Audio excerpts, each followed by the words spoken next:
Okay, I had a question from Mark about the positioning of the thumb on the side.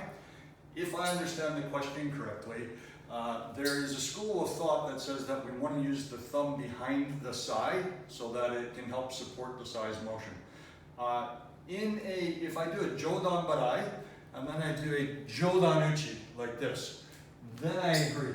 The position of the thumb is like this, so I can push. However, when I do the barai, the blocking motion, like this, if my thumb is to the side, like this, then the range of motion of the side stops at the natural range of rotation of my wrist.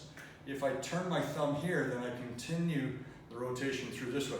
So then that looks like this. So we can get a good amount of movement out of that. And Edward, if you don't mind, we'll show how that works with the bow. We'll put you right there. And Iris, if you can get this, just hold it in that ready position. So try to be strong and don't let me move the bow, okay? So if I try to use the thumb this way to move it, I get a little bit of movement, and maybe it's enough to block. Try to be strong. Maybe it's enough to block, but watch here. Try to be strong as you can. Which was more difficult to hold, first one or second one? Second one. Okay. So that's the point. Let's rotate this way just a bit. No, rotate this way so that the camera can see what's happening here.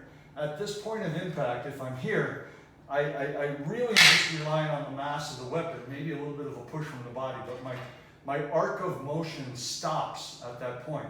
Whereas if the thumb is to the top, now the arc of motion goes farther, I come in. At this point, I've released a little bit of tension on the pinky, the ring finger, the middle finger. And between the thumb and here, I can create, along with the snap of the hip, a nice returning strike, okay? So that's what we like to do when we have the thumb on top and continue the arc through. So we don't stop here. Same thing when we're doing a block to the leg. So we're gonna go low this time. Go ahead and drop the bow. So some people like to try to have the thumb here to try to support the weapon. Again, the mass of the weapon, the arc of movement, try to hold it as strong as you can, will allow us to clear the space, right? I can get a certain amount of mass and force and movement out of this one here, but not quite as much. This also has a disadvantage here. If you raise the bow, just bring it right up, it smashes into my hand, right? Whereas if it's like this, raise it. If for whatever reason I wasn't able to get the block, and this comes in, now these side tines will protect my hand. So we like to have it that way when we're down here. Last point on this block here, the kosa uke, I'm blocking there. Some schools try to do this with a static block. We do it like this. If I try to do a static block this way, he can push down through my weapon, and it's not a good day for me. The schools that use this as a block, they'll lock the tines in like this, which then produces, go ahead and push on that, good stability. This isn't the way we think about it. We don't think about stopping it that way.